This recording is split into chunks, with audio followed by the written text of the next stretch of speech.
Welcome to Toffee Blue View, your source for all things Everton. I decided to mess around with a speech pattern like that. Okay, just try new things. I'm branching out, Edward. That is Edward.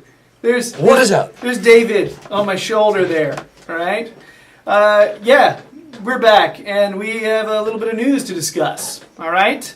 You might have noticed on Sunday there were two distinguished gentlemen who were not in our squad.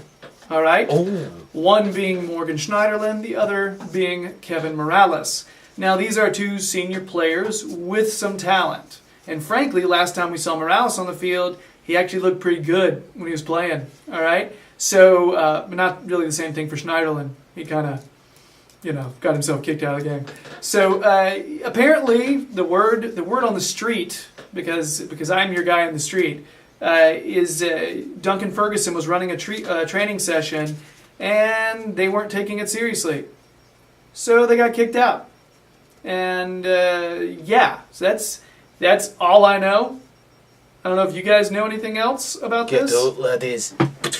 I know about an hour before we started filming, Schneiderlin put a tweet out saying that the reports of whatever it was that happened in the paper are just not true. Wow. And he's committed to the club, to the fans, and wants them to do well and this kind of thing. So he's denying it.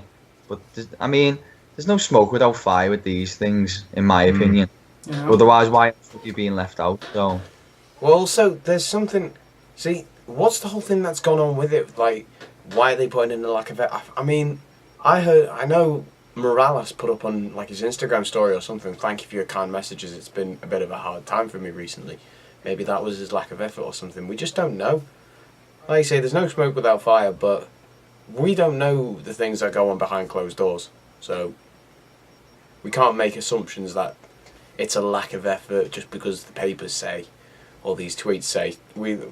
There could be other reasons. It is interesting that they would just kind of pick up this story and run with it exactly. without any kind of source. You know what I mean? Like that's. I know. When it's transfer season, this kind of shit happens all the time. Where it's like, oh, we heard that they're going to be signing Yarmolenko, and it's definitely happening. And three times in the running. Yeah, we've been sent on that merry-go-round a few times, haven't we? Jeez, I feel like we know that guy so well. It's just annoying though that now he's doing really well at Dortmund. Of course he is. Yeah, anyway. I know. But so number one, that was weird. So with Mirallas, all right, I feel like he's had fallouts frequently with managers, though. You know what I mean? Mm. This is not the first time he's had some issues with. So it wouldn't surprise me if he's involved in some kind of disagreement with management right now, especially if he thinks it's temporary. If he and Schneiderlin have the attitude like it's a substitute teacher, like, hey, we don't have to take this seriously. Spitballs. There's going to be a new manager coming in soon. Yes, spitballs is a great way to say it. That's exactly what they were doing. If it was true, and it's not a surprising thing considering the fact that Mirallas has not been playing often, and Schneiderlin. Some actually thought that maybe he had gotten himself kicked out of the game on Thursday on purpose, which was, I don't think that necessarily, but I don't know, man. The way he did it was stupid, but... It was just a ridiculous, his fouls were dumb, Idiot. So that's the question here, guys. Let's pretend like this is true, okay? Is it a lack of respect for the club or just the fact that Duncan Ferguson was running the session? Bit of both, maybe. No. You've got to have disrespecting whoever's running the session is disrespecting the club. Agreed. At the end of the day, they're the one who are taking the sessions and representing the club. So either way, not good enough. I don't see them as people that would disrespect the club. Maybe in that circumstance they probably did, fair enough. But I think it seems a bit like Mirallas earlier on when he first came to Everton, would have probably been a bit like, who cares? But it feels like since the fans chant his name, he cares about the club enough. Schneiderlin looks like quite a professional guy.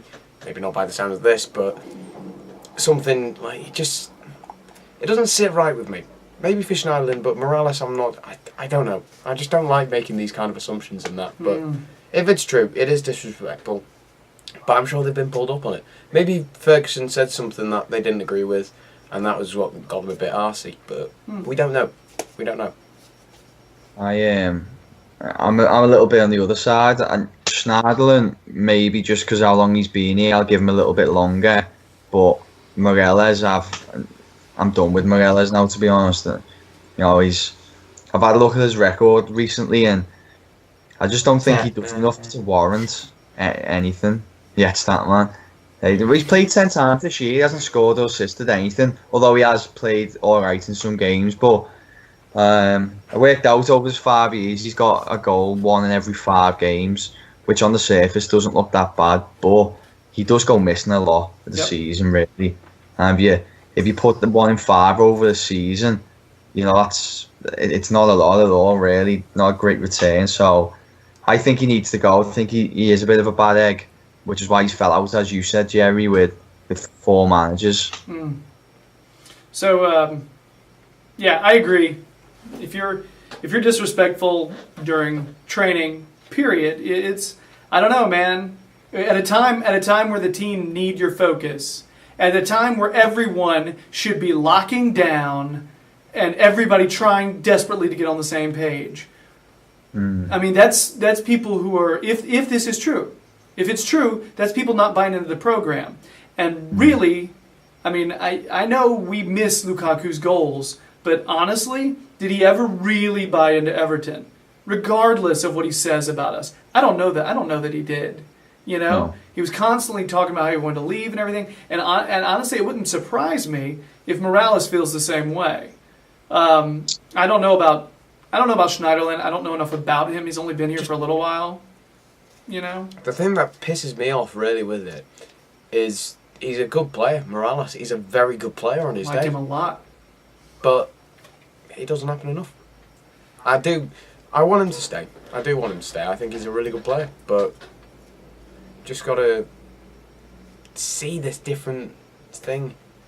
Because I think actually, in the season that Martinez's first season, he did a lot of games. They did quite well, didn't he? Mm-hmm. He did all right. Yeah. It was probably his best season. But that was when he was given a run of games. So it's a bit like the thing with Niassi. People saying he's a crap player, but he's not been given a good run of games. Since then, Mirallas wasn't really given enough, in all fairness. So, I don't know. There's differing philosophies on this. If your best players are having attitude issues, all right, there's some certain philosophies that say you get them out and you make them adapt around your system, and if they don't adapt, they're out. Then there's other people that take the more man management philosophy and think that you adapt around your best players to try to figure out how to massage the talent out of them and get the results. All right? What type of club are Everton? Because it seems like before we had Martinez, who was adapting around the players, and then we had Koeman, who is saying, listen to me or get out. What kind of club is actually should Everton be?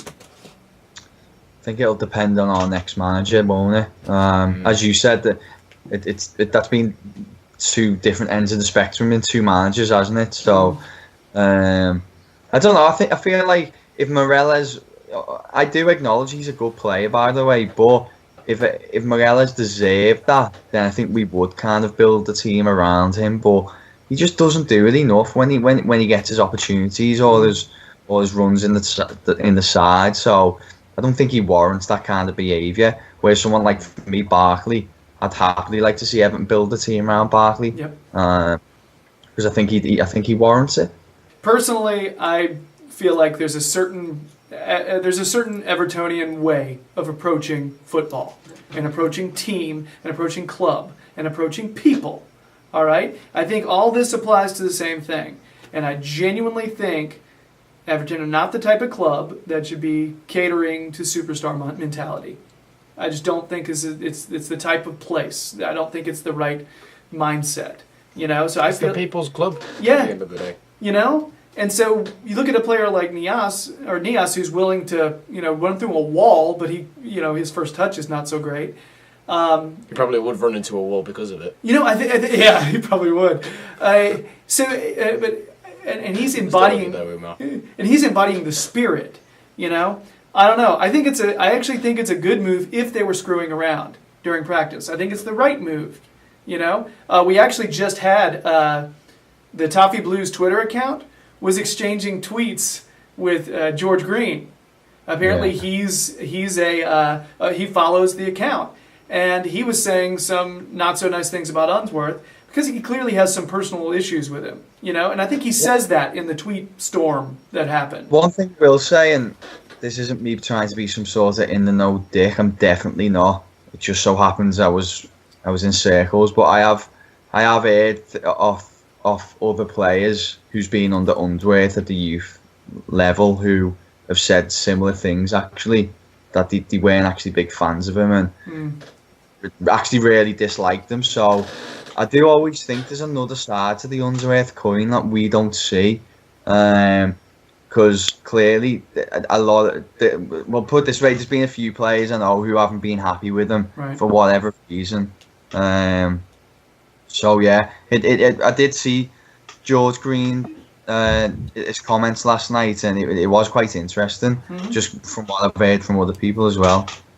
It was another situation though where a lot of Evertonians came back and kind of started saying bad things about George Green's career and all that kind of stuff. And it was one of those things where I think they took offense to his overwhelming negativity towards Unsworth. But I know the Toffee Blues account was basically saying, hey, do you have a personal beef with him? And he said, yeah.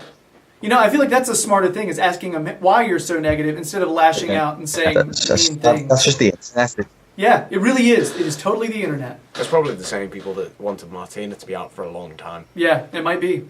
Yeah. I agree. Not nice. Yeah. So, anyway. They're not true fans. Anyway, the funny thing is, he may actually be watching this video. So, yeah. Do well for Viking, George. Make it happen. Yeah. All right? I've got nothing against you. Still a fan of you, George. Good luck, mate. So, but the thing actually, the reason I mentioned that is because he thought that type of behavior was kicking those players out of practice is ridiculous. Okay? That's what I was actually... That was why I was moving around to that. That actually does come to Everton. And I was just going to say, the whole thing with this saying catering to superstars and all that, it's definitely not us. I mean, we've got sort of like, not policies, but sort of like morale and respect for fans, and not like a lot of other clubs. Don't want to say any in particular, but like some clubs will see the club as a bit more of a business. The fact we've got a Blue as the chairman is sort of bringing down the fact that, well, not bringing down, but bringing up the fact that we need to respect fans and the players need to have respect for the fans, because at the end of the day, we're the ones that are paying the money to them. So I've got the fan comments about this. Cameron Barlow says, Schneiderlin has been a massive disappointment to me. A chap of his size and ability should be stamping his authority on every game. Instead, he gets early bookings and spends the rest of the game walking a tightrope. Mirallas, I feel a bit sorry for. He has the skill and pace to terrify anyone, but never ever gets a good run of games. That's where the petulance creeps in. John Jones says, lack of discipline and respect from two seasoned professionals. Sell them both in January. And this is what George Green says, absolute ridiculous. Now, do you see my point? Two absolute ballers. I've seen enough. So, yeah, those are the fan comments about the situation. All right? I still actually think he's wrong, though. You can't just kind of let anybody do what they want. I agree too. But that doesn't mean that we have to start abusing them and calling them all kinds. Totally agree. We can disagree amicably. Yeah, exactly. Yeah. So I think we've given this a lot of time. All right. Too much time. Yeah. So if you're liking the videos, please subscribe. You should totally check out Edward's channel, James. Details are down below. David, George Green, if you're watching, go subscribe. Yes. Subscribe to our stuff, George. We want to talk to you regular basis. That'd be awesome. There's Imagine we David. got him on as a guest. That would be, oh my gosh, that'd be great. That would be good. So David writes all the time when he's not on here. So find his many articles, most recent one on the Sportsman. Go check it out. All right. And Don't leave any comments saying Statman. #Statman. Yes, hashtag Statman. Nice. All right, that's it. I'm gonna go before this card runs out. Bye. Adios.